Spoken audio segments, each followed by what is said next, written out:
You know that split second of hesitation right before you say the word schedule? Yeah, you're not the only one. It's a word that can trip up just about anyone, even native speakers. So today, we're going to decode it, figure out exactly why it's so tricky, and get you saying it with total confidence. So let's get right to it. Is it a hard schedule, like school? Or is it a soft schedule, like show? You've probably heard it both ways, and you've probably wondered, okay, which one is actually right? Well, you are about to find out. Here's our game plan. First, we'll dig into why this one word is so confusing in the first place. Then, we'll jump into that big US versus UK pronunciation difference, explore some really interesting details inside British English, and finally, bring it all home so you can speak with confidence.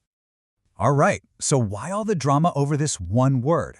Well, it's basically because schedule is caught in a linguistic tug-of-war, and the two teams pulling on the rope? American English and British English. And believe me, the lines are getting really blurry. I mean, get this, even native speakers in the UK are starting to get confused because they hear the American version so often now. It's all thanks to movies, TV, the internet. The two pronunciations are just colliding.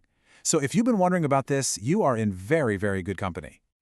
Okay, so let's get to the heart of the matter. The entire difference really just boils down to how people say those first two letters.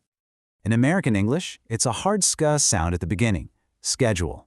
Simple enough. But in traditional British English, it kicks off with a soft sh sound, schedule. And that's it. That initial sound is the big fundamental difference between the two. But, and this is where it gets really interesting, if we zoom in on the British version, there's more going on. It's not just about the sh at the start, there's actually another little variation hiding right in the middle of the word. I want you to listen really closely to this. In the UK, some speakers use a very crisp d sound. It sounds like shed-yool. You make that sound with the tip of your tongue. But others soften it up into more of a j sound, like in the word just. So you get shed-yool. It's a little bit airier. And guess what? Both of them are totally correct over there. All right, let's circle back to the American version for just a second. There are a couple more little details that will really complete the picture for you. Something else you might notice in American English is that sometimes people say it with 2 syllables, schedule, and other times with 3, sked-yool. You'll hear both, and you know what? Either one works just fine. Okay, here's a specific tip, and it's a really common trap, especially for Brazilian Portuguese speakers. It's mixing up schedule and shadow. The secret is all in how you end the word. For schedule, your lips should be relaxed to make that final L sound. But for shadow, your lips have to round out to make the O sound. And remember, shadow always has a hard D in the middle, unlike the British schedule, which can have that softer J we talked about.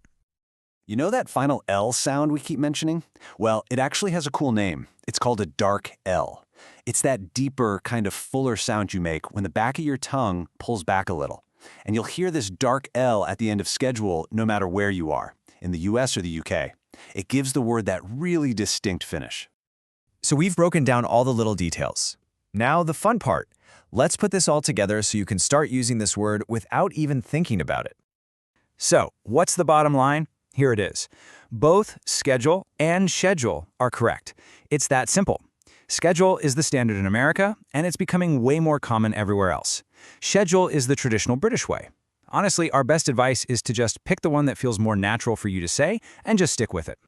Let's hear it in a real sentence. You could say, I have a hectic schedule, or I have a hectic schedule. See? Both work perfectly. Or how about this one?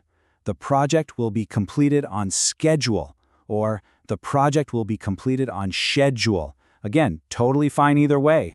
And one more for good measure, we're working to a tight schedule, or we're working to a tight schedule. Once you pick your version, it just slots right into any sentence you need. And that's all there is to it. You are now totally equipped to handle this famously tricky word. So the only question left is, which schedule are you going to use? Thanks for tuning in to this explainer.